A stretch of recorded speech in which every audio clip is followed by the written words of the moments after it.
just went down. People jump in and out, yeah. Yo. Man. Excuse the mess behind me, man. We still ain't done up here, man. Decided to give my workers a week off, man. What you got going on, brother? What? Who? What happened? Oh, I had the wrong one up on the TV. Oh. Yeah. But yeah, I had to get my workers off, man. We, so the room still ain't complete yet, but we gonna get there. Y'all see a finished product. I mean, you make a progress, man. I'm mad at him. Before 2026 is up. For sure. But yeah, we back. We back with another spectacle for you all. Last week's episode was through the roof. Hopefully we can top that. Had a lot of fun. I definitely had a lot of people hit me up afterward, especially about Chris's R. Kelly take. But hey man, look. Okay. Let's talk about this R. Kelly take right quick because there's a part 2 to the story. Part 2. Okay. So me, Khalil, and Miles, we've been working on this record. All right.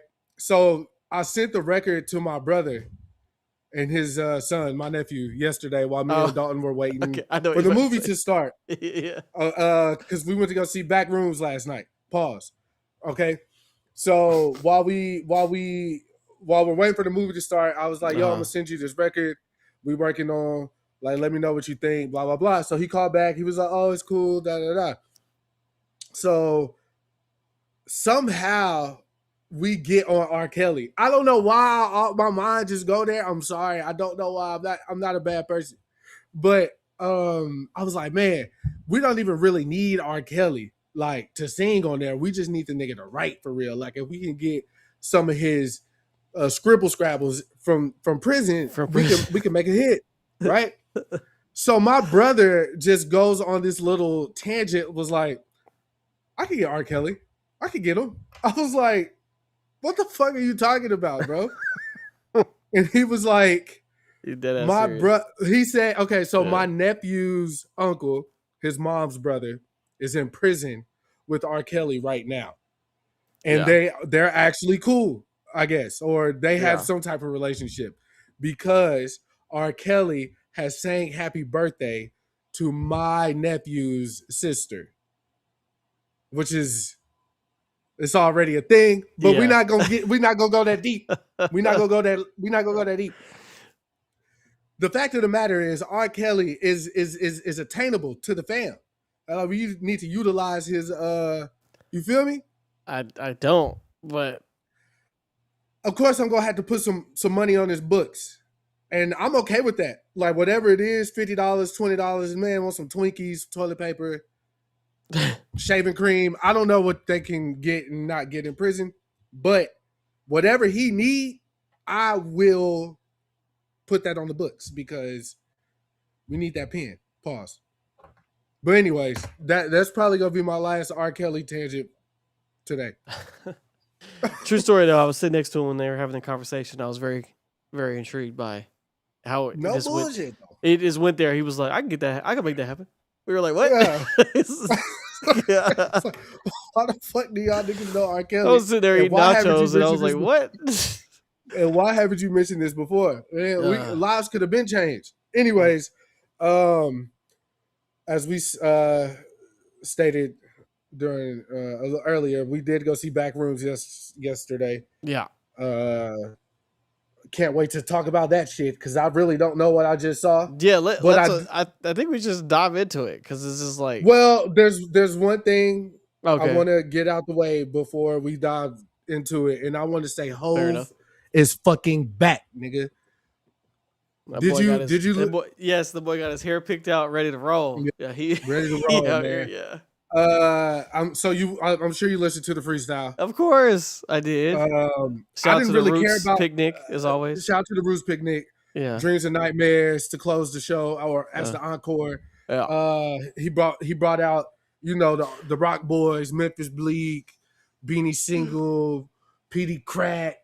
You know what I'm saying? Everybody was in attendance. It was a good look. I loved it. But the freestyle is what that's the conversation. Yeah, that's the conversation. And the hair, for some reason. They love Jay-Z hair. But all this really say is all this mean to me rather is Beyonce's hair care line is really like that. Yeah, I guess so. Yeah. It's really like that. Like every time I go to the website, I'd be like, I want to try this. But the shit like 50, 60, I can't do it. I can't do it. Dang. I got it, but I can't do it. I ain't pay that much for my hair. You feel me? Name. Maybe I need for that name, baby.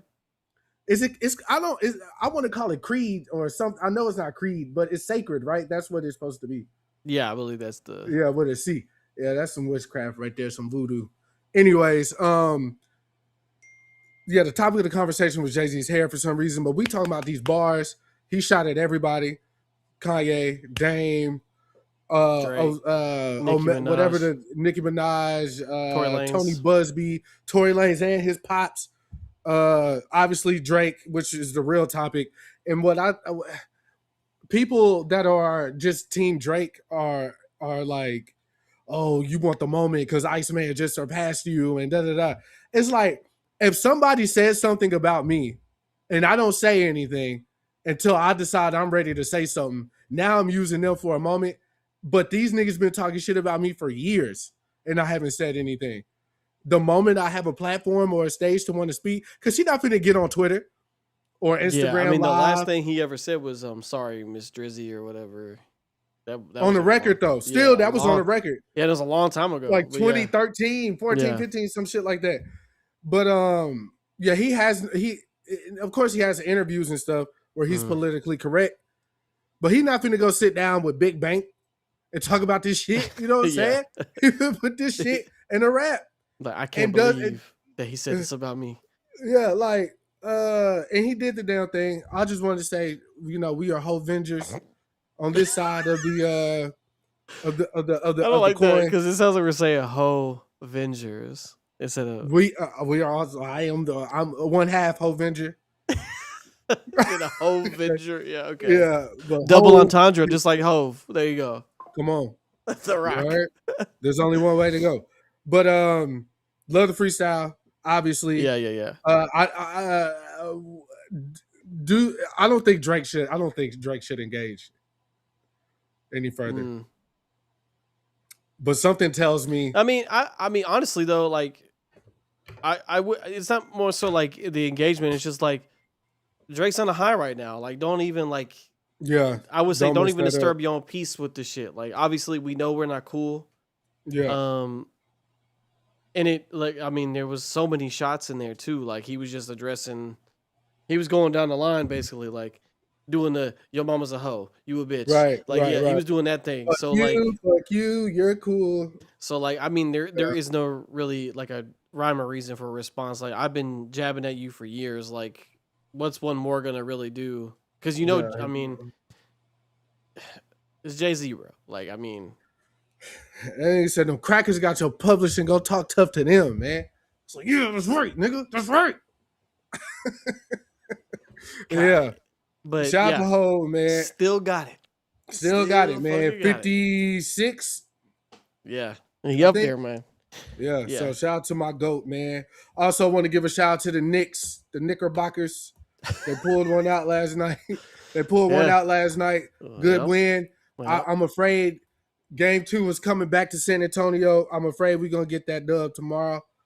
And but I mean, all they need to do is take one away. So they did that already. So like, we got a ball game. Because then if you protect your house, you up 3-1. So I mean, Josh Hart had more rebounds than Wembanyama. So that tells you where that game was at. It was one more rebound than him, right? Or am I tripping? Nah, 3 more, 15-12. Yeah. Oh, okay. I must have was looking at a different stat. But yeah. Shout out to them, man. They pulled it out. This is one of those series where I don't care who wins. Basketball wins. You know what I'm saying? We win. Like, I don't think I have a preference. Like, I know people are like, have their tit for tat reasons, but no, honestly, I want New York to win because they haven't won anything in a very long time, and I think their Mhm. fan base is hilarious. So I think it'd be Yeah. funnier If and they, yeah, more wholesome if they win. yeah, more meme worthy stuff is going to happen if And they because of lose. course If they Jalen win. Brunson came from Dallas, the Yeah. Mavericks, so and he's a dog. Like I gotta give it up for him. And I definitely wish them all the best in the finals. I mean, they had a hell of a game one. So That white lady that went on, I don't know if it was First Take, I don't know what show, but she was like, "He's too small. You can't win. You can't win Becky championship." Hammond, the coach, Yeah, yeah, yeah, yeah, yeah, yeah. Yeah, I wonder how she's feeling right now. she Well, said because she said she stakes by what she said, but prove her wrong. So like, I guess if he wins a championship, then there's nothing else you I can mean, say. yeah, yeah, You yeah, stamp. I mean, yeah. But anyways, that what's up? that argument been dead, like saying a small guard can't do it. I mean, the argument As been dead. your number one guy is what she said, right? Yeah, but that argument been dead. Like, Why? Because of Steph? yeah, Steph changed the bat, but like AI took no team to the He took them to the finals, bro. Like But literally. well, her thing is to win it. Was that her point? To win it Yeah, or but like to saying get there? but you are to lead. I mean, he took literally nobody to the finals with him. Yep. Like he was Yeah. solo dolo in that bitch. He took a game away from the LA off his own muscle, bro. Yeah. And this was like the prime Lakers. Like this was like Yeah. the unstoppable. He took a game away from them. Like I mean, they got their ass whooped every Yeah. other game, but like he wasn't getting his ass whooped. I'll tell you that. Yeah. But I don't know. But of course, height is the game in basketball. But Yeah, I of don't. course. I think now that the game's evolved so much that, and he's not even that small. Like Yeah. I mean, No, he's no, small he ain't. compared to the big motherfuckers. But Yeah. like, I mean. What we talking about? I mean, JJ Barea was stopping LeBron in the playoffs, bro. Like, JJ Barea was small as fuck. It's That like, nigga, is he Puerto Rican? yeah, he's Puerto Rican, yeah. Hey, shout out to Puerto Rico, man. My dude's down there. Yeah, but me and Chris, I thought it'd be interesting. We had two choices for what we're gonna do. I thought it'd be interesting if we do something different because we're not really horror people like at all. It's funny because my mom she's big on like horror books mostly. Stephen King. Every time she comes down here, she tries to find like a horror movie to go see. She likes that kind of shit. I only watch it with her. Like my wife doesn't like gore and like excessive violence, so we're not really. I'm not like out. I'm not seeking it. If it's a mega violent movie, it's probably like something like The Raid, where like they're getting their arms broken and shit like that in fighting moments. But not. I don't like. I'm not big on like demonic shit either. You know what I'm saying? Yeah, It's just yeah. as a Bible Belt person, like we're not. Yeah, stuff too that keen on that. mess with your spirit. But I do like certain types of I like thrillers or like maybe some like psychological ones because those are more different. It's not like just about oh my god, someone possessed my grandma and I got to get out of this house. My cousin watching. I guess my cousin was watching the podcast.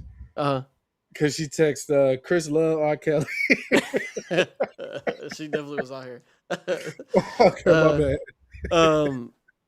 So I thought it'd be interesting if we like take a step back and like watch something that we're not overtly comfortable with, or like like not like our niche market or whatever. Like yeah. Now, and Chris had no prior knowledge of what the Backrooms was at all. I had to tell him what it was. I told him about it. He was like, okay, let's just do that. So we did that. Now I've seen the games that like the Backrooms games that are inspired by the original short film. I've seen the original short film 4 years ago. I've seen the first one. I didn't watch. There's 22 videos total that the guy made. Right. His YouTube name is Kane Pixels. I think his real name is Kane Bowen. They got him to direct this film. A24 did. But he ended up making 22 like videos about the Backrooms. I only ever saw the first one, and then I've seen some clips and stuff from the games, but I'm not like I wasn't like overtly like, oh man, like because it has like all this lore and people have all this made up stuff about it, like their own idea of what it is. But I wasn't like I didn't like deep dive into it, or like I didn't know. So I was going off it kind of like just with a little bit more knowledge than Chris was. But Yeah, Chris was blind. because yeah, I had no idea this was like a cultural like phenomenon for a certain age group. Because like Don said, this Yeah. all started. This whole 4 years ago. backroom stuff started like 4 years ago. I had no idea this existed. Yeah. So the So first, let's. But I do want to correct the one thing. So there was. I don't know if anybody remembers that Racist has Site 4chan, but it was like that was like Reddit before Reddit, right? It was like a message board. Most of the stuff on there was like racist or like hateful. But a guy posted a picture of his furniture store in Wisconsin that he was going to remodel. And so basically everything was taken out of the store to like redo the walls and carpet and stuff, right? But the picture was that yellow hued room with the brown carpet, the stuff that you see in the back rooms. So basically he was like, so I just realized that when you take all this stuff out, my furniture store looks creepy as fuck, basically. And somebody made a comment saying like, it was like a quote. It was like something, don't be aware of the extra dimension. It's the back rooms or whatever. And then that was where a comment came from. And that was like years ago. And then Kane, the kid, he was 16 at the time, like took inspiration from that and basically created a short film like with that in mind of that space. And he used like Adobe After Effects and then what's the Blender, which is like a software to recreate that imagery, but made it like an endless maze basically. And then went on from there. And then it became like a cultural phenomenon. The first short film has 84 million views. That first one, that 9-minute video has 84 million views. Wow. So that's kind of where it took off. And like Chris said, it is for really like that internet. Yeah, Internet. they're like just starting college now. Those age group, they're like 18 to 21 area right now. Yeah, when again, me not having any prior knowledge and going into this movie, like when we went to the theater, it was mostly younger people, younger than us in the theater. Yeah. So I was like, huh, that's weird. It was Thursday night too, so what the fuck going on? But then watching it and then kind of talking to Dalton about it throughout the movie, I was like, oh, this is why Playboy Cardi named that song Backrooms with Travis Scott. And that video was shot like it was. I had no idea. And then, so in retrospect, or not retrospect, I guess. But anyways, me thinking about the film and the video, that's when I realized like, oh, this is some like internet kid shit. Yeah. That, you know, it just skipped past me. I had no idea what it was. I didn't know what we were walking into. All I realized was, or all I knew was like on Twitter, people were just talking about Backrooms. It was either the greatest thing they ever saw or this was like bullshit. And there was no in between as far as the conversations about the film were going. Yeah. Then I started to see like the kid directed it and he's 20 and he's breaking all these records. And I was like, damn. But I still wasn't intrigued to go see it until Dawn was like, we could watch or you can watch on your own 4-hour version of Kill Bill, or we can go to the movies. I said, nigga, let's go to the movies. Because I don't have the patience to sit down and watch Kill. I love Kill Bill, but not during a work week. I can't do that shit. Yeah, I feel you. I ain't got no kids, but I'll be in that bed. You understand? Yeah, so there's a Kill Bill version where it has both movies together plus some extra footage, and it's 4 hours 35 minutes together. It's available now to watch for everybody. It was only a special screening for a little bit, but now it's out for everybody. So I was like, Chris, let's do that. But then this came up. But okay, so the two things about, I'm gonna try to initiate those who don't know what the Backrooms is, and then I'm also gonna and basically explain what this movie's for, because my mom. Like I told you, my mom was like a horror person. Like I told her like she would not like this movie for the simple fact that I think it's a little bit too obtuse and like basically it doesn't have like a finality to it. Like it doesn't have like a a beginning, middle, end, and here's why this is happening. Most, it's very ambiguous. It leaves a lot to your imagination, which I don't mind per se, but like for my mother, I know she's not gonna fuck with that, right? Right. And I can see on both hands, like I definitely understand why someone would like this movie. I definitely understand why someone would not like it. But I would say that the one thing I can say that I haven't seen is anybody talk about how it looked, because it looked fantastic. It looked great. And the actual directing style was really good as well. Like regardless of anything that's happening in the movie, his shots are incredible. The angles he chooses, the way he framed the shots, every creative decision he made, like as far as framing everything, was incredible. Like Fire. Like as a 20-year-old, like man, shouts to you, bro. Like I don't like whatever you studied and like whatever you looked at, keep that shit up. Like cuz man, like that's it was impressive to just, because the reason I say that is because the way he did it, which I found out later was in more of the short films that he did, that's like his style, but like the way he did it was because this movie's not heavy in like jump scares. Like it's not like a rah you to death, right? But it is very unsettling. Like it's just like, but the reason it's unsettling is because of the way everything's framed and how you can see all this space and nothing in it, but then there's this one dark corridor right over there, and the camera will sort of pan over there, but then not go enough. So you're like, what is in this corner? But then nothing comes out that motherfucker. But you're like, I feel like something's in that motherfucker. And he does that the whole time. So you just feel like it's like a little scratch. Something on the like you can't get rid of it. The tag from your t-shirt, just like, but there's no tag on your t-shirt. That's exactly what this movie is, bro. You feel a tag on your t-shirt, but ain't no tag on your t-shirt, bro. Okay, but so what is the Backrooms essentially? So like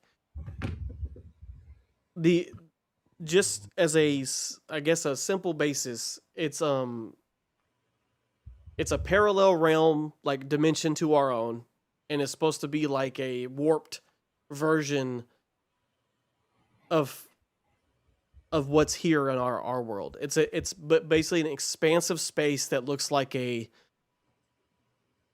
empty department store, but it all has the same color, fluorescent lights. There's no sound initially except for the hums of the lights on the ceiling. And then if you run into something from our world, like let's say a desk, it might be stuck in the wall or like backwards. Or if you see a stop sign, it'll say pots instead of stop, so it's backwards. Like shit like that. Like there's things there, but nothing's quite correct. How it should be, yeah. And they're in random places, and there's no rhyme or reason for how anything's designed. Like you might go through a doorway and end up in a bathroom, or like you might fall through a ceiling, and stuff like that. It's just no rhyme or reason, and there's basically pockets of entrances through our dimension into the back rooms, which is why it's called the back rooms. It's basically like the back of our world essentially. But me and Chris had a hard time like figuring out like how to describe it, because the way the movie describes it is like it's like if a person sees a dog for the first time, and then immediately after seeing the dog you tell them to draw it. They're gonna get some of the stuff right, but then obviously some of the stuff is going to be a little distorted because they just seen it for the first time, which I think is okay of a description. But there was a comment I saw earlier that I thought was more genius and more like especially in today's world, like would make more sense. So essentially what the person said was, think of the Backrooms like this. Like, think of the Backrooms think of it like a realm that's ChatGPT. And then basically it takes information from our world and it inputs it the way it thinks it's supposed to be. Like if you say ChatGPT, draw me a dolphin, right? it's gonna give you a dolphin, but something about it's gonna be not quite right. You're gonna be like, oh, this Right. is like real shiny or like a weird look color. Basically, that's what the Backroom's doing from our world. It's like taking a memory, like of a house, for instance, and it's implanting it somewhere, but the stuff is like not quite the same, but it's recognizable. And I was like, oh, that's actually apt for like, especially what we're going through, like with generative AI and stuff. So I was like, I think that's a good way to explain it. But it's still, at the end of the day, the shit's not explained. I'm gonna tell you that. Right. The movie doesn't explain it, and even the all 22 videos of the short film don't explain what this place is. Right. There is no information, other than, like, I guess the company that's fucking with it. You know what I'm saying? And then because the movie itself doesn't really go deep into any backstory of any kind. So essentially the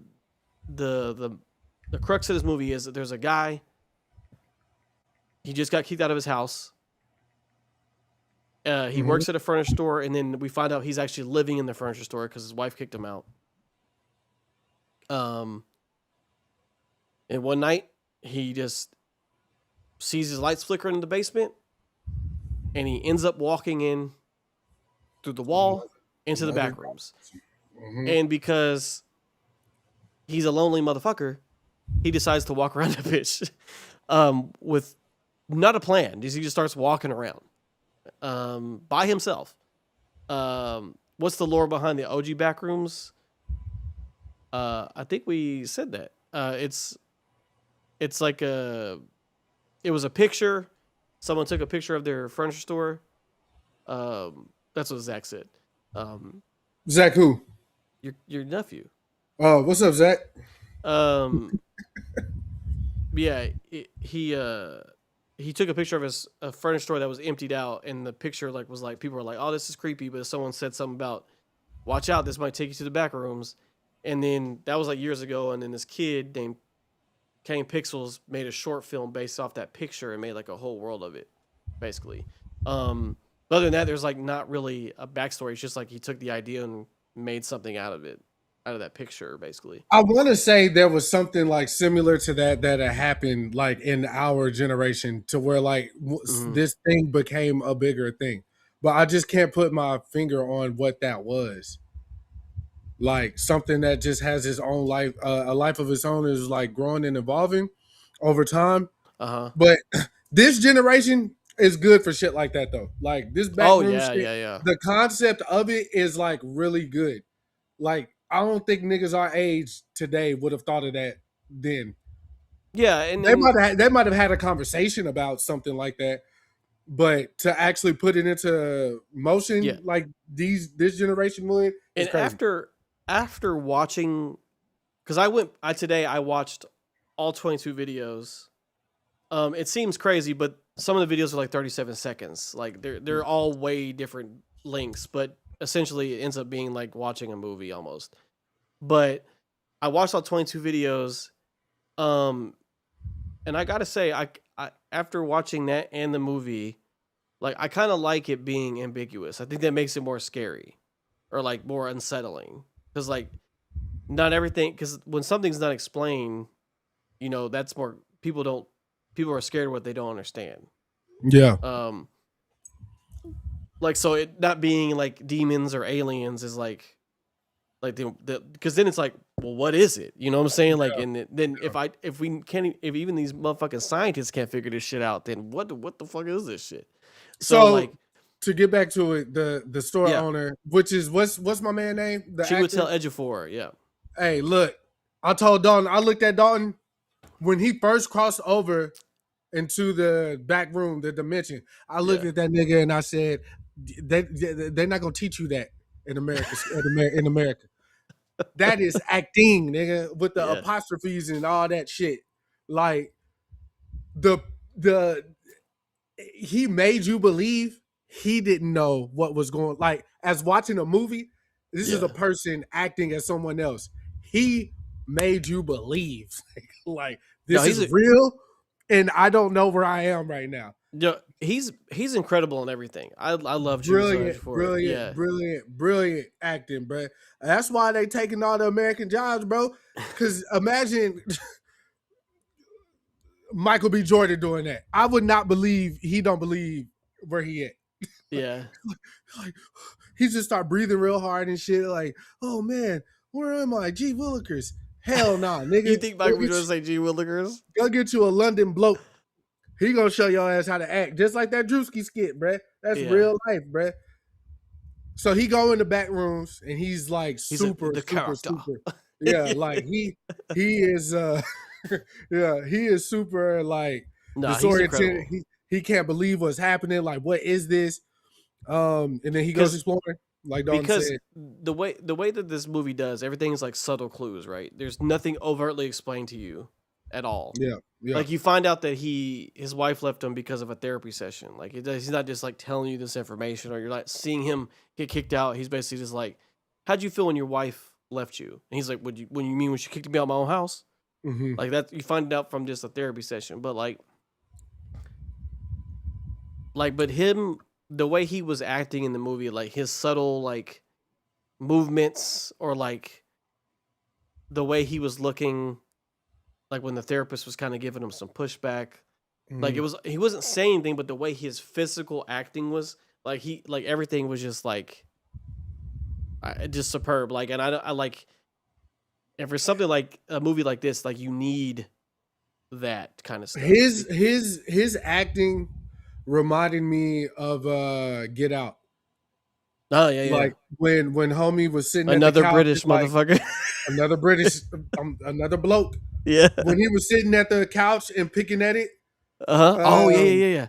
That his whole energy was that, like, with the therapist, with the therapist period. That was his whole energy, which is kind of ironic because I mean, Daniel was dealing with his lady's mom, her being a therapist. Yeah. So like that's actually interesting how they. But she was a malicious therapist. This one was not malicious.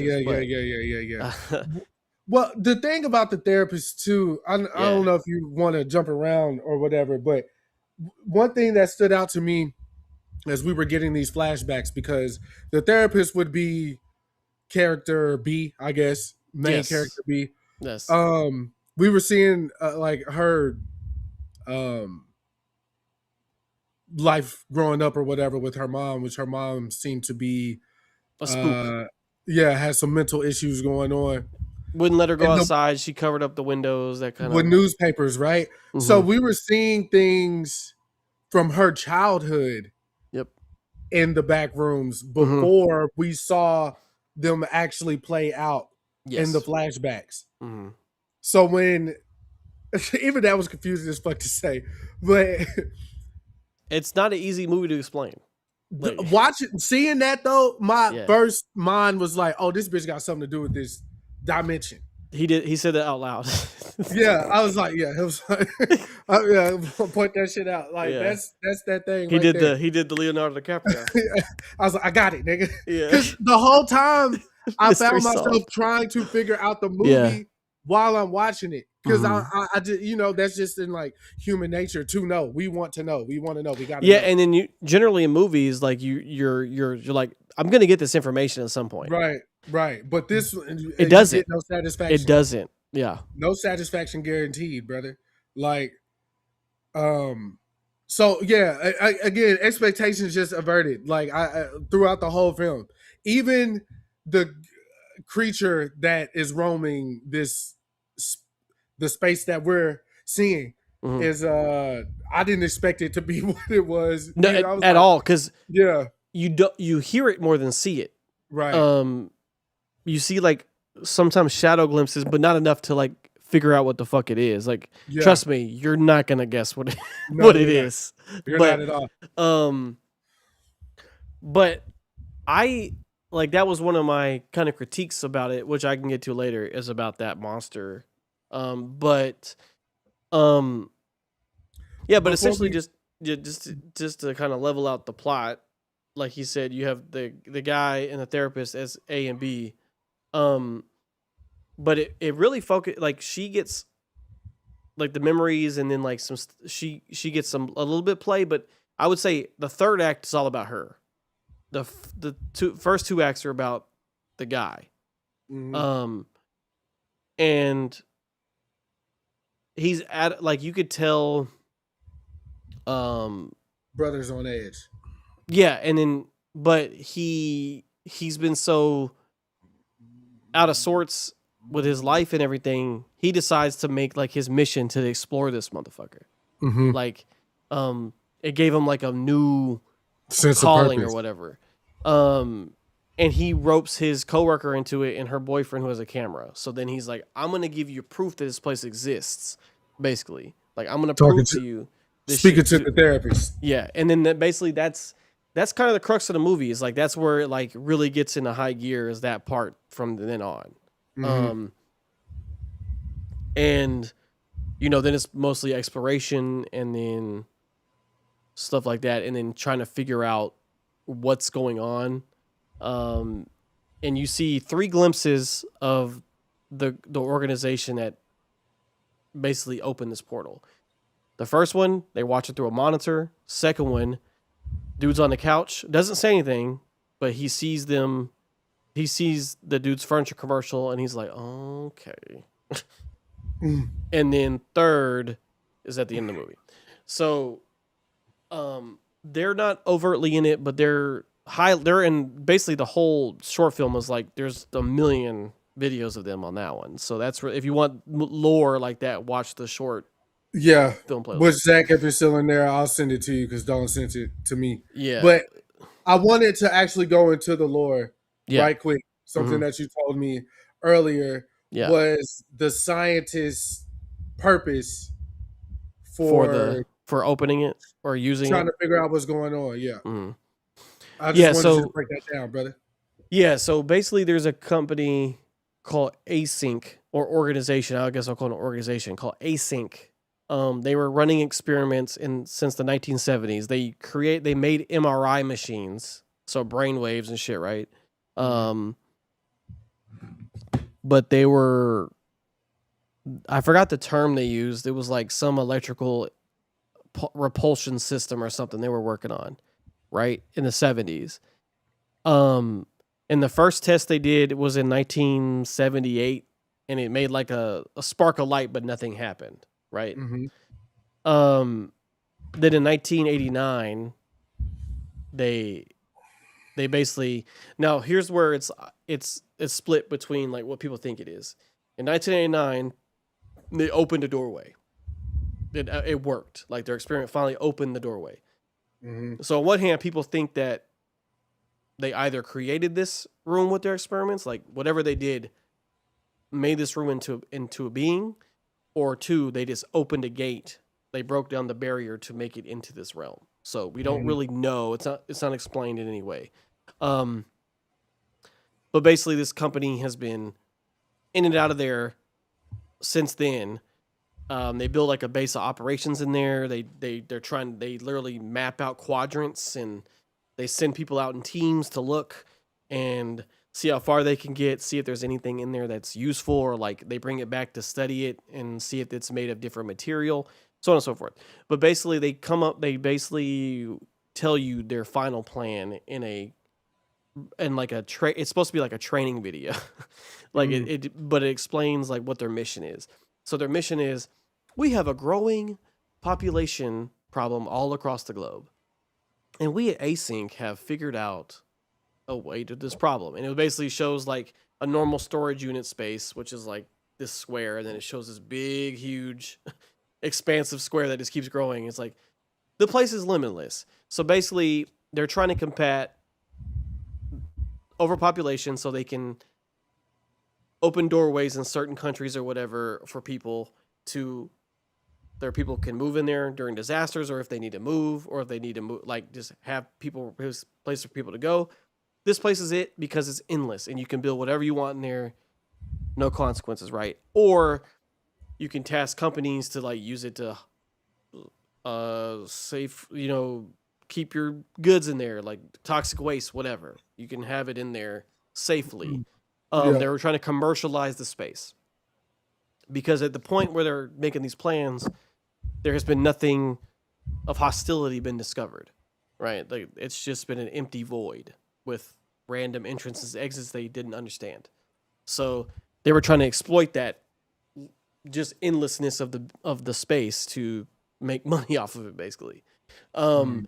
But whenever they opened it in 1989, it shows a graph like all through the 90s of disappearances skyrocketing because people were falling into these holes, which is how all these found footage videos are found because people were going in there with cameras on accident most of the time, and they're like, "What the fuck is this shit?" You know what I'm saying? Yeah. Like, and then those people are generally never found again. Um, and then the other thing to note that I think was important from the short film was like what links that company will do to keep their secrets hidden. Because I didn't know this information, like seeing this movie, right? That's why it kind of clarified a couple things after I watched the rest of it to get like more backstory. Because this is tied into it because like I said, this is 1990, June 1990 in the movie. A lot of the videos you see are before that, in the short film process. But these people will pretty much go do anything they can to keep their secret safe because they Right. don't need people finding out what they're working on or trying to take their thunder or whatever. Hmm. So just keep that in mind as well. When like watching like really the ending of this movie, because there's an open-ended question and you're like, what happened? But I'm pretty confident that I know the answer. Oh yeah, yeah, yeah. I mean, we um saw what she looked like at the end. So yeah, but generally it's because of the but yeah, so like I said, the story is pretty much that. Like it's just the guy is in there, and then to the therapist, he's gone missing, so she goes to look for him. That's how she gets revolved into the story. And that's pretty much it. Like the bulk of it is like the exploration part, like that yeah, part where he goes in there with his coworker in the camera. That's probably the densest part because they're exploring parts that he didn't map out. He was like, I've never been down this hallway. I want to film this. right. So, and of course, because he went past his comfort zone, all hell breaks loose, right? So Yeah. like, Also, another thing to note as far as the back rooms go is that time doesn't work the yeah, same it's in distorted there as in it different does. ways. Yeah, because when the therapist gets to the store, mind you, all this is taking place at the furniture store that he is the manager at. Yeah. There's like bills, past due notices under the door, and it's a few of them. So, at least for her, it's been whatever, a month or two. To him, it's probably the same day that they Or went vice down in there. versa, you know, Yeah, could be, because could be. she asked him, "How long have you been here?" Yeah, Like that. and he She was asked him like, that, and yeah, he yeah, looked yeah, disheveled. Like obviously his yeah, mental was gone. yeah. Because you think Um, about it, what makes it so mentally taxing, um, is just think about being in an empty space and there's nothing else happening, and you just hear this humming of a light, and everything looks the same. or Like, no, I mean, yeah, right but about then that, but if you're like wandering around aimlessly, you would probably go crazy. oh yeah, for sure, 100%. Yeah. But Um. what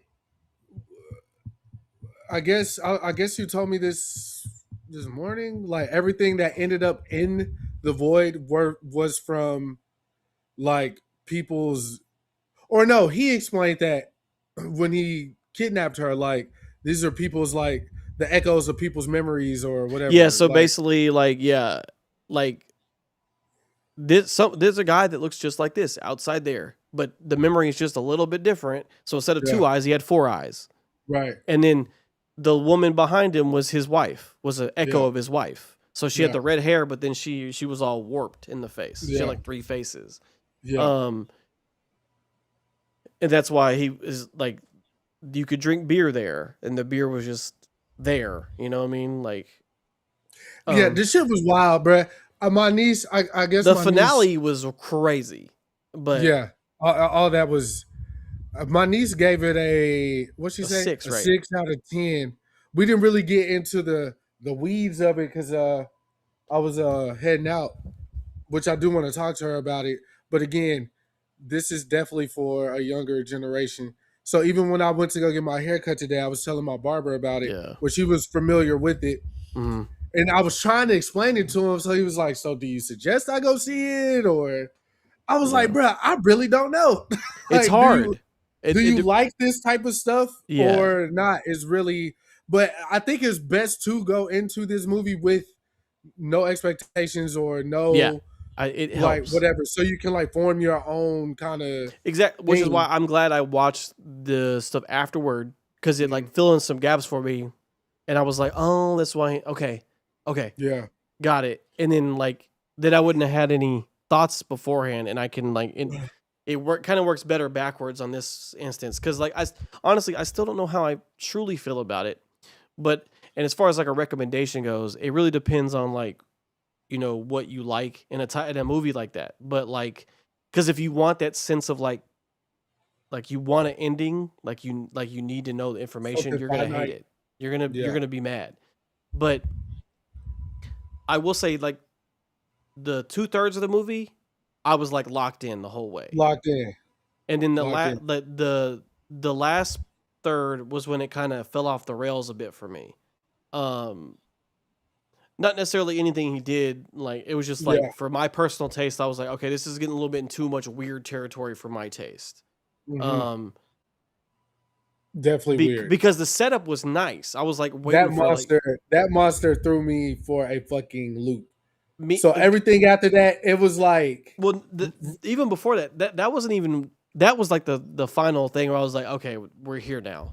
Like, um, the dinner scene was where I was like, because at first I was like, oh, this dinner gonna be mad weird, and yeah, then or he gonna say some wild shit, but I didn't expect and you can eat them, and I was like, what the fuck? That's where I yeah. was like, what do we do? and, but yeah, the That monster. yeah, that kind of shattered my And I reality. don't want to explain the monster because I like Yeah, that's no, one I thing don't want to either.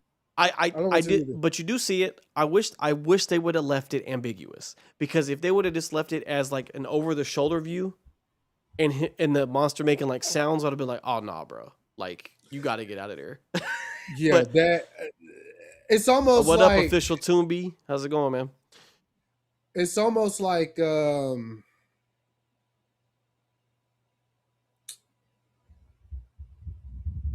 entendre of a film. Yeah. like, like if you were to watch like I'll tell you this story from time to time when me and my friends were like doing acid and we watched Fantasia on Oh yeah. VHS, but we watched it Yeah. we Reverse. were rewinding the film. Yeah. We watched it all the way through, then we rewound it on acid.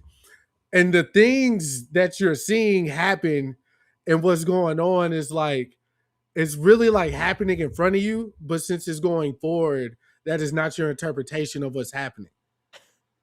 You know what I'm saying? Because it's like this is the march into hell. This film, Fantasia, is about going to hell in my mind on acid. In your And bio acid. everything that happened that went up And you're to like, nah, getting to hell. bro. Yeah. I was like, oh my God, bro, what the fuck? Walt Disney is the devil. But that's kind of what Not this wrong film. though. I want to say there's another film that is like this reality mind warping type of shit Mm-hmm. that I've also seen, but I just can't put my finger on it. And the film kind of feels familiar in that way. And I want to say too, uh, the a nice touch to films that are like period pieces is when you feel like you can feel that era. Oh yeah, it was very So 90s. It was yeah, very very 90s. 90s. You can All say the that with all the mid furniture 90s. was spot on. The Yeah, cars were spot on. His that mid outfit was 60s. super 90s. that all that mid-century furniture, people still have that in real life. Yeah. Like people donate that shit to my job all the time. So a lot of the stuff, Your parents still got that Panther painting up downstairs right oh now. yeah, 100%, 100%, not getting rid of it. And they had that bitch in that. They had something like that in that furniture store. They got it from Traders Village Yeah. when they moved down here. Boy, But only thing that needed was a Blockbuster, and we would have been set. But yeah. And again, the kid that did the film, just beautiful. Like there were certain shots of like the moon and the sky that was just taking up the whole screen. It was just fire, bruh. You said what's the little city town it was in? Santa Clara. Yeah. Santa Clara. Yeah. Beautiful, bruh. But oh yeah, the reason why I asked you to talk about like the scientists' plans for the place is because in the third act of the film, the therapist is running away from the monster, and she gets to this point where it's like a little narrow staircase that's leading up to a door that's like an attic door, and she's 100 floors up. If she takes one wrong turn left or right, she's going to fall for forever. Yeah. And when you told me that about them wanting to move people in, I was like, dog, this is just endless floor. Like, imagine a parking garage. Imagine 1,000 parking garages, like just stacked on top of each other. That's exactly what this area around the staircase felt like. And I was like, this is fucking insane, bro. Yeah. Like I again, my hat's off to the whole idea of this, because there's nothing that happens in my everyday life that would get me to think that far out. No, exactly. That's why I'm like, that's why I think it's like he did a phenomenal job. Like, regardless if I think the movie's this or that, it doesn't matter. Like I think it's achievement of itself that it's even got made, right? Like, because it's ambitious. It's such an obtuse idea, like, or like off center idea, which is perfect for like the idea it is. And then I think when you have something of this in this genre that's so like aggressive or bloody or like real just eerie, like just having like basically a vibe, right? Like a scary vibe. I think more like that affected me more than like, you know, someone getting stabbed 1,000,000 times. You know what I'm saying? Like, or like, because we before the Evil Dead trailer was on, and I was like, this movie looked crazy as hell, but it's like nothing I haven't seen before. Like, other than like that dude getting pushed on the knives and forks in the dishwasher rack, but that's more painful, right? I'm like, oh, I'm imagining the pain, but like the demon stuff, I'm like, okay, I'm not really a fan of this kind of stuff, but this one is just like having that feeling of like, dog, I don't like being here. Yeah. Because like, what room made you feel the most uncomfortable? Because I could tell you mine off rip. Probably when homie fell down the chute and all the clothes were piled up. That was a good one. Yeah, because maybe that was the one I was like, yeah, he's about to die. Yeah. When I saw that room, I was like, loud, this is one of the rooms where like nothing good's gonna happen in this room. It's too dark and it's too dirty. Like, because everything else upstairs was so bright and like I was like, there's no escape in this room. You have no escape here.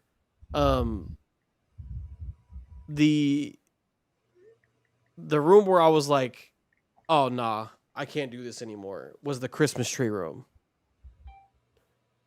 Yeah. That one, I felt like I felt that like tingle on my face. I was like, nah. Like, I was like telling him like, get out of here, just get out of this room, please. Because he walked around the tree and then that. Yeah. It's just a red room, and in the very middle is a Christmas tree, but on the floor there's like people's bodies like halfway stuck out, but they're like just stiff bodies, right?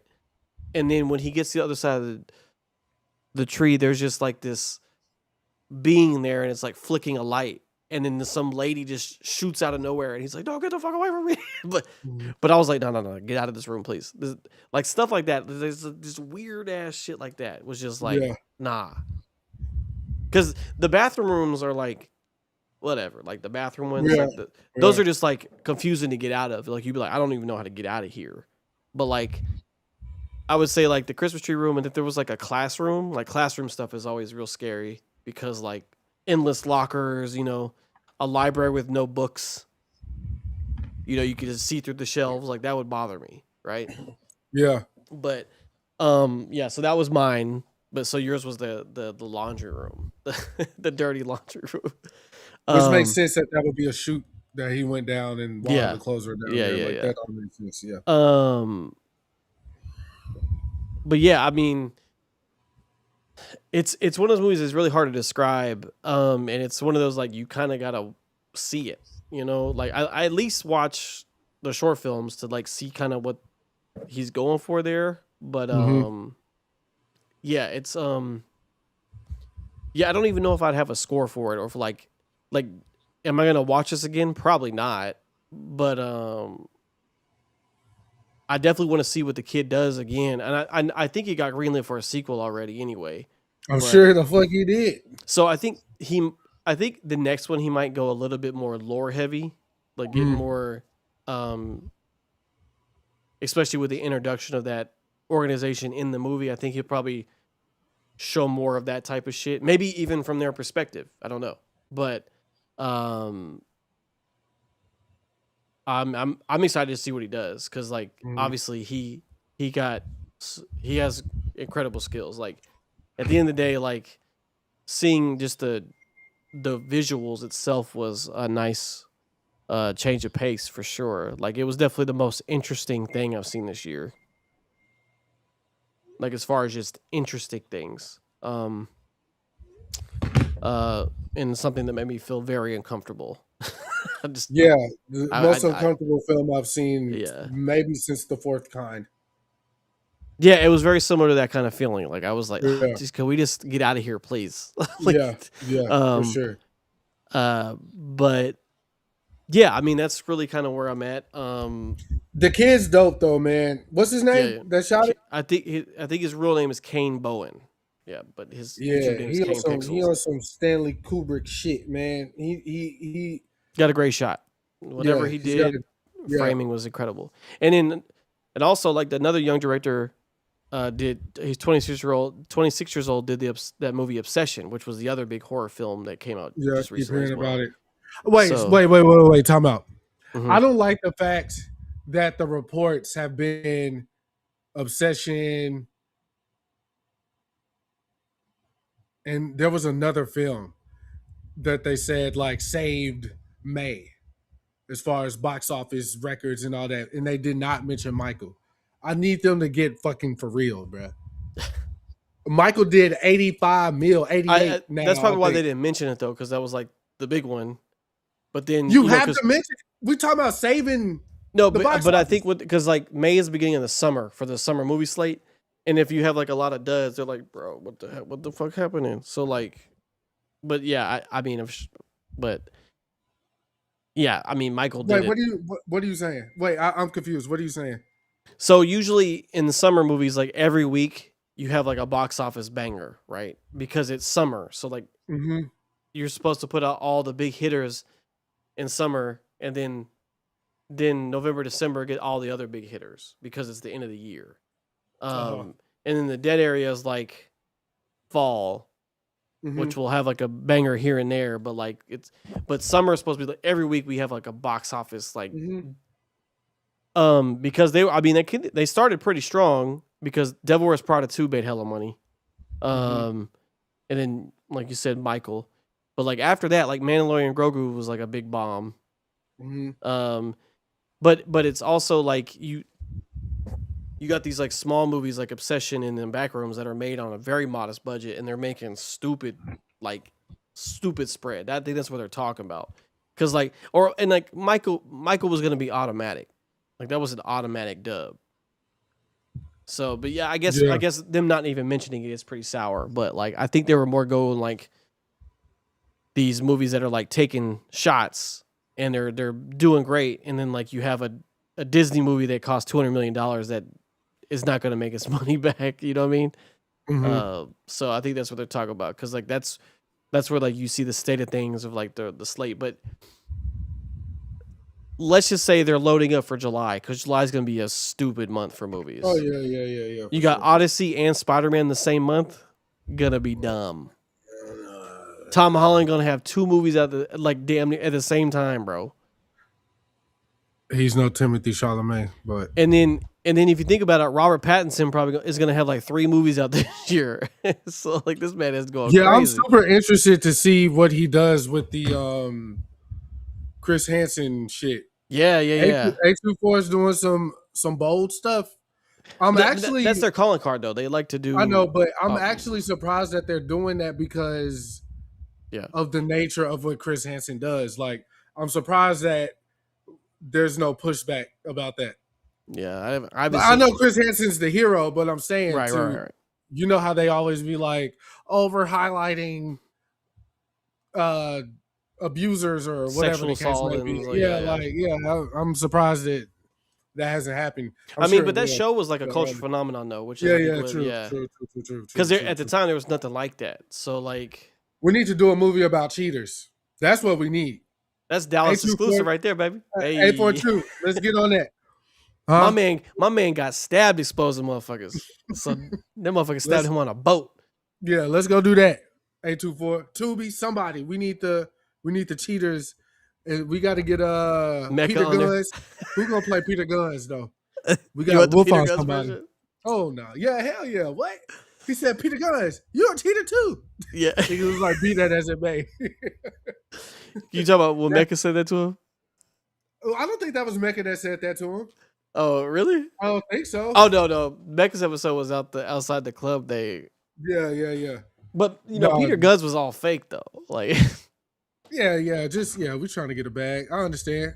Still, but the clips that I've seen very entertaining. But yeah, Backrooms. I kept telling Ariana it was called Backdoors. I was just getting confused. I was like, niggas get backdoored. I don't know about shit. We're finna go see it. I don't know. But good film. I liked it. What the fuck you gonna go see? Yeah, I give it like a 6 or a 7. Yeah, it's hard to rate for me because like I don't know if it has like a quantifiable score. It's just like it was interesting to watch, and I think it's definitely worth a check. But I don't know if I would tell people to like rush to theaters to see it. Only thing I would tell people to do like to rush to theaters to see it is like to support the kid, get his bread up and his stock up would be cool. But like other than that, like. It might be, if you're like even remotely interested, like, I mean, go see it in theaters. But if you don't know, just wait until it comes out on streaming or something, and then you could check it out there, because that might be the way to do it.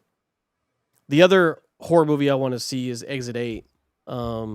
That's I can get it digitally now, so I think I'm gonna watch that coming up soon as well.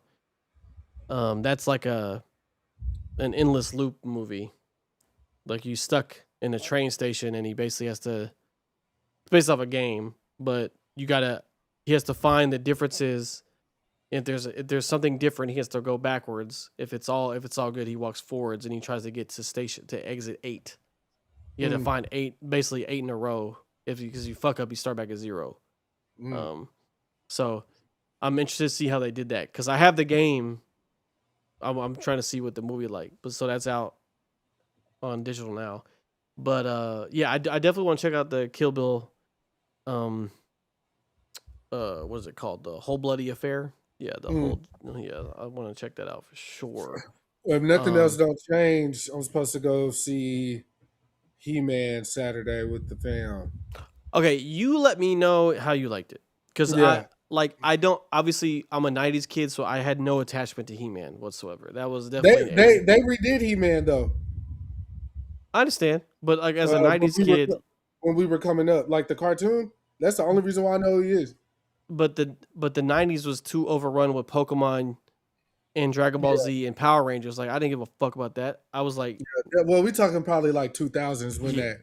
I was The new, all in on Ninja Turtles, Power Rangers, Pokemon, all that shit. Like I have no room in my Rolodex for no He-Man, you know what I'm saying, or G.I. Joe or anything like that. yeah. That's definitely 80s shit.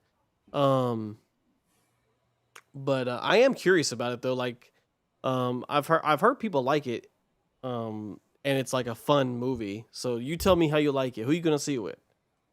As of right now, just my cousin John. I think Alex said he would go, but we're still Okay, trying to figure it out.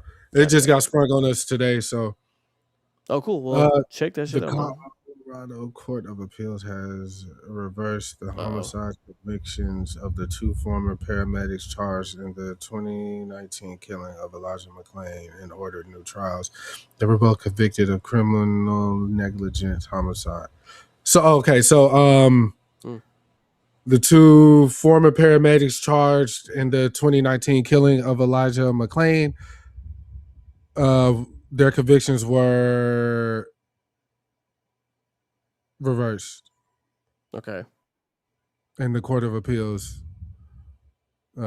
So well, I don't know what that means exactly. Okay. Yeah, you know that happened during the pandemic. Uh, it was a big deal. If I'm not mistaken, he was protesting and they wouldn't give him his EpiPen or something, or his. It was Mm. something like that.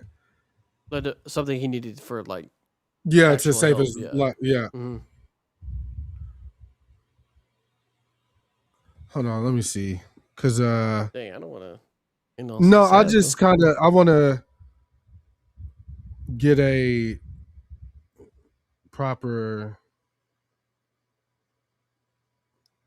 joint refresher rather than result of being illegally injured. Okay, yeah. He okay, yeah, that's what happened.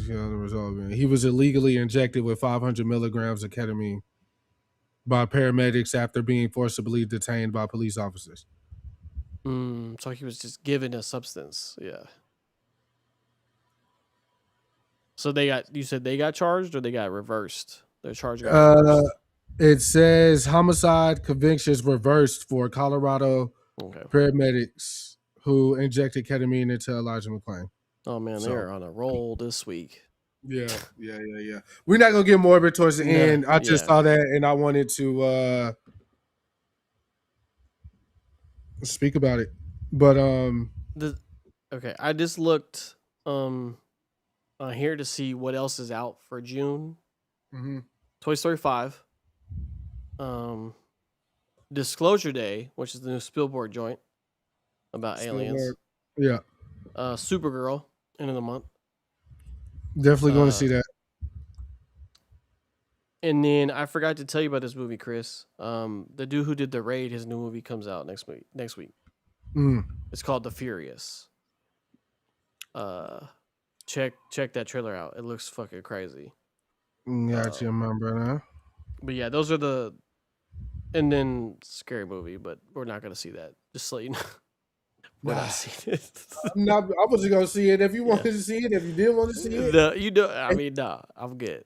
if my mama wanted to go see it, I was not gonna go see that movie. There's just Yeah. no way on God's green earth. Shout out to Regina Hall though, Yeah. the baddie. Yeah. I'm just not my cup of tea. Uh Not my cup of tea. I am curious about Disclosure Day though. I like Spielberg. Mm, Um I am getting a little tired of alien movies though, but I ain't I, tired I'm enough. I'm curious to see like what, because the trailers are all very very ambiguous. So like I'm trying to see um what he's doing different with it, because I know he's gonna put a little spin on it. He always does. So Yeah. I mean, it's Spielberg, man. That nigga don't miss. he don't. I'm sure. And then I'm probably gonna see Toy Story 5 with Raiden. So Y'all let because me know how that one go. he's seen all of them. So All I needed was the first one. I'm good. the first one, I mean, the third one's incredible. Yeah, I believe you. You never seen the third one? That one is amazing, man. I know Especially they were all holding hands about to go in the front. I know no, the but no, that one's like just it was like a perfect cap at the time, like just like because it was made for the people that watched the first one when it came out. So yeah. it felt like such a pivot. Like Andy was going to college, like damn bro, like we were like the same age in the movie. I was like, man, I'm about to go to college. I'm sure it's good, man. It just Yeah. wasn't, I was outside. You feel me? I put my toys down at that point. That's the real Toy Story, right? There you go. But yeah, man. Yeah, I don't. We'll probably see a horror movie for Halloween or something, but like we don't really talk too much about those kind of movies. Yeah. No, not my cup of tea. But yeah, I mean, I think game 2 is tomorrow for the finals. Try to catch some of that. And I call hopefully Miles see what he on actually. that means by next week we'll probably know who the champion is. So yeah. If not, it'll be like game 7. So we'll see next week Yeah. where we're at. And I guess we'll see what we're talking about next week. But other than that, that's all I got, bruh. I don't think there's any albums that came out or anything, so that I'm aware of. But, right. No, I don't think so either. Oh, Lotto, I think. Which No, I don't care. Shout out to them pregnancy tits. I mean, I guess shout out to her for having the baby successfully. Yeah. So that's a win in itself. Yeah. But I'm not interested in the music though. I'm gonna check it out. I just haven't gotten around to it. I'm gonna check it out. Like a Georgia girl. Yeah. Yeah. But anyhow, man, it's been another banger for your head top, man. We'll be back next week if the Lord say the same. I'm finna go put me some chicken fries in the air fryer and smoke a cigarette to end my night. Yeah. All right. Well, on that note, give me a little snack, man. All right, Bubble Guts. Before I hit the bed. Chicken fries, air fryer, it'll be all right.